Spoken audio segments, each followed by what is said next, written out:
So let's begin to talk about cell biology. If I said to you, draw a cell, like take out your sheet of paper now and draw a cell. Pause the video and draw what you remember a cell look like. Would you start with the circle or would you start with the square? And then what are some of those cell parts that you remember that you could put inside of your cell? Similarly, if I said to you, what do you remember about cells? So if I gave you a sheet of paper and said, here's 30 seconds, write down everything you can remember about a cell, okay? Nothing's too big or too small to write down. Just brainstorm. What kind of things could you come up with? What do you remember from high school that you would write down about the cell? And for all those things that you can't recall, I'm going to try to fill in the blanks now. So this video is going to cover the basics, the overview of cells. So the first thing is the cell theory. And the cell theory is made up of contributions from these three sciences. And so the first said all plants are made of cells. The second said all animals are made of cells. And from that we said, hey, all living things are made of cells. And then one said all cells come from pre-existing things. And yes, all cells come from pre-existing things. And although it might be intuitive now, back then it wasn't. It was thought that, oh, living organisms can come from non-living matter, but now we know better. And then the third part of the cell theory is that the cell is the smallest structural and functional unit of life, okay?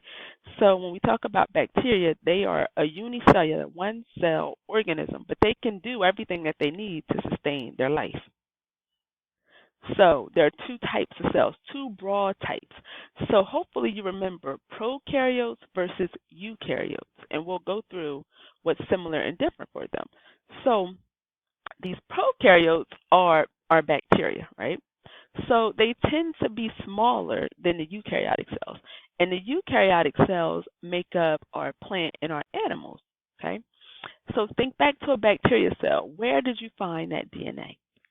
So it was hanging out in the cytoplasm in a special area we called a nucleoid, but it wasn't as developed as the nucleus that we find in eukaryotes that are actually an organelle in itself surrounded by a membrane.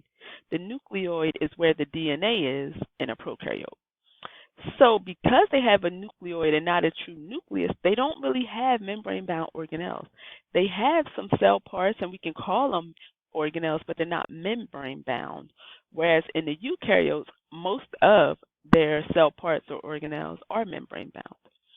So domains, do you remember talking about kingdom, phylum, class, order, all of those things? So domain comes above kingdom, and there are three domains that we recognize.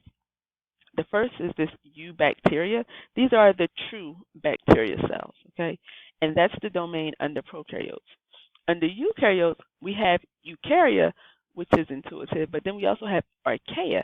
And when we look at the evolution in life, you'll see again, like archaea looks like it probably more so resembles prokaryotes, but it's the same domain as eukaryotes. And then any other information would be, like I stated a couple seconds ago, bacteria are usually unicellular, one-cell organisms, whereas eukaryotes can be unicellular, so like a protist, or multicellular like an animal. And so prokaryotes, we usually only think of bacteria because that's what's in that. But for eukaryotic cells, you find them in plants, in your animals, in fungi, and in protists. And then the similarity, so these are four parts that all cells have in common: cytoplasm, ribosome, plasma or cell membrane, and then some kind of DNA. These similarities, they don't have to all be the same. Like they don't have to have the same type of DNA, but they all have DNA, okay? And so those are the four parts I just named, and we'll go over what they do in detail in the next video. So what kind of cell is this? Give you a second. And I'm hoping that you said this is a bacteria or prokaryotic cell. And some things that you would look for is some of them tend to have this long flagella, okay, that helps them move around. They usually have a cell wall. Some could have cilia versus flagella. Here's this nucleoid region where their DNA is found, and they have some ribosomes and then the cytoplasm hanging out. What kind of cell is this?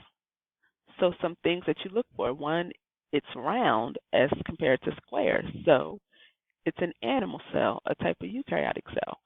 It has a lot more organelles than the prokaryotic cell. So here's our nucleus, and then it has a nucleoid region, and you'll find the DNA inside of this nucleus. Mitochondria, Golgi, endoplasmic reticulum, rough and smooth. Okay, some lysosomes, some centrioles, and then some ribosomes. What kind of cell? Well, by process of elimination, this has to be a plant cell. But you should also know this was a plant cell because it's more square than round. It has a cell wall. It's green. There's some chloroplast, a large vacuole. This vacuole is in the middle and larger than the nucleus that we found in the middle of an animal cell, right? Then you still see some ribosomes, cytoplasm, the nucleoid, the DNA is here, the endoplasmic reticulum, Golgi apparatus, mitochondria, okay?